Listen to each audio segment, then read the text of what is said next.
Hello again, it's Paul, the geriatric gardener. It's the 20th of November, the seedlings are coming along. These pansies, as you see, are growing nicely, and the sweet peas are already outside in the cold frame which I've just built and which I'm going to show you a bit later on in this upcycling edition.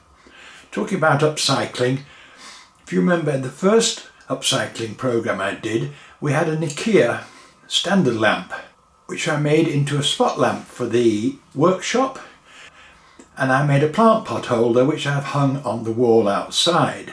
And I did ask you at that time if you had any ideas what I should do with this stand itself. Well, here it is, providing a video light and a reading lamp all in one go. Now onto today's program. We're going to make a coat frame, and once again I'm using as many materials which I've got hanging around the place as I can. If you remember, I dismantled the model railway at my previous house and I'm still using all these bits of 2x1. So those will provide the framework.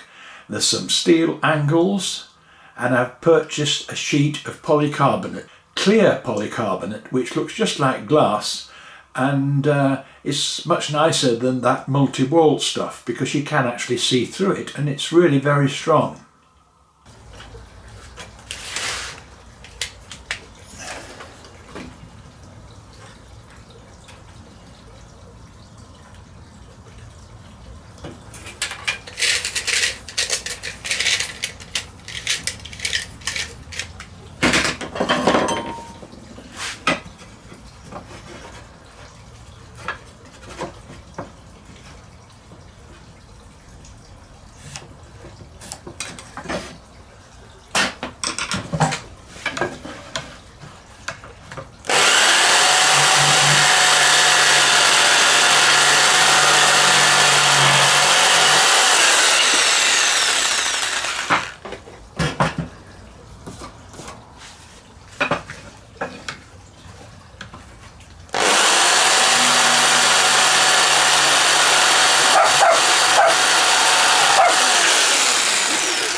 So there we have it.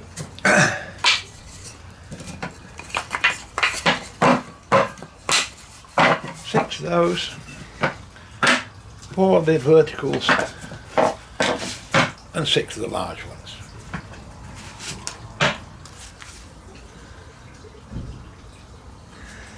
Right, so we're 2/3 of the way making the framework. As you see, I'm using one of them as a jig, so they're both the same size. This will be the bottom, the top. All we've got to do now is to make the lid.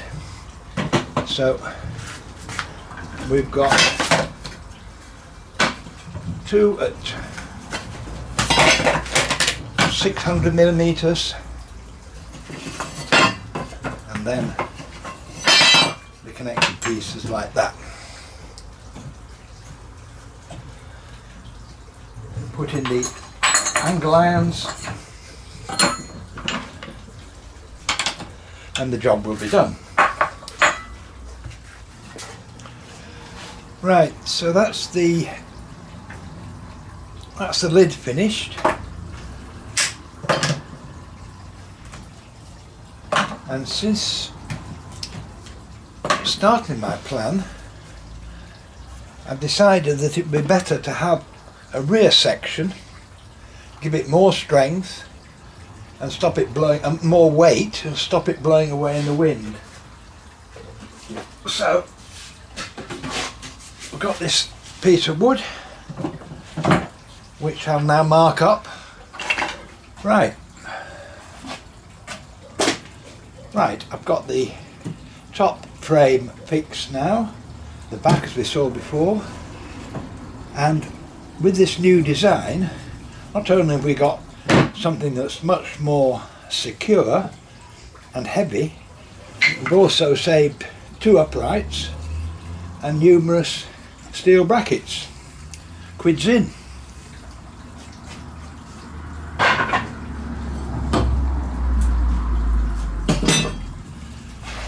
So now it's time to fit the lid. Right, now the original design, the lid would have hinged like that, but because we changed the design, if I hinge it from this new back, they won't properly line up and there'll be a reduction in light going in. So what I've decided to do is actually hinge it from the side so it goes up and down like that. So I've marked off this hinge to go here and one over there, and that's the way we'll do it. Right, now that's the hinge done and working. I'll put a couple of little pads under there so it closes neatly, but we can't put this outside as it is. We'll have to weatherproof it a bit, so I'm going to use some standard fencing stuff, and that should protect it all from the weather. We've got to do this before we put the glazing on, of course. We don't want to mess the glazing up with this gunge. Paintbrush, lovely brand new paintbrush. My late wife once bought from Cooper's of Stortford 50 paintbrushes, and we've still got, we never did any painting with them.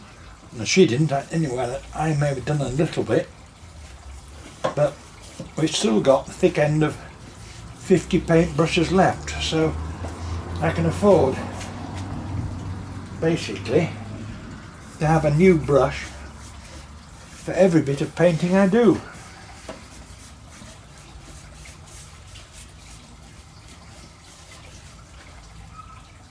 So we'll leave this overnight, and then tomorrow, God speed, we'll be able to fit the glazing. I'm not looking forward to that because cutting the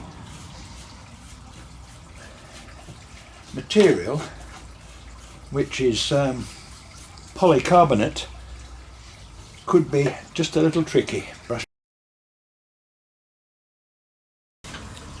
This is all dry. It's time to think about the glazing. Now, I'm using polycarbonate, but not that multi-wall stuff. This is single sheet polycarbonate. It's got a covering sheet on at the moment on both sides, but you can see through it, which will be nice to be able to check on the plants. So let's measure off the top first of all.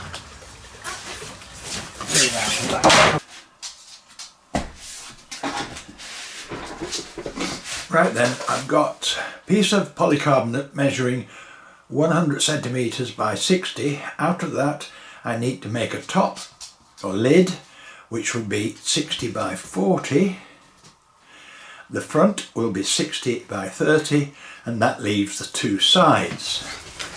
Right, so I've got everything clamped down, a piece of wood that I can pressure the saw against, keep everything straight. Off we go.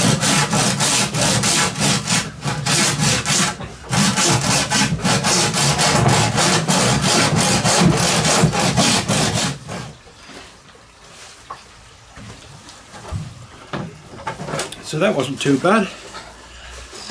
There's the top done.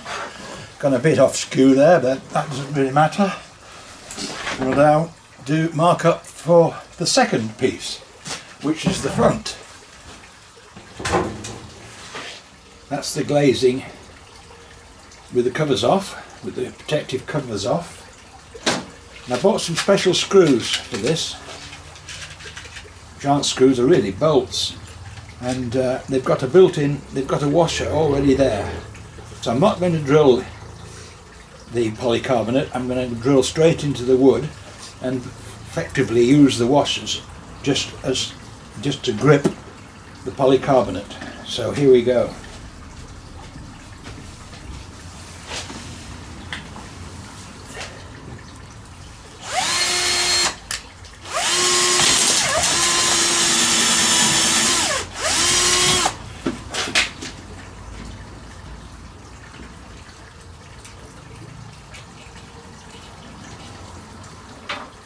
being bolts, I don't need to worry about a screwdriver. I can simply use a spanner to wind that in.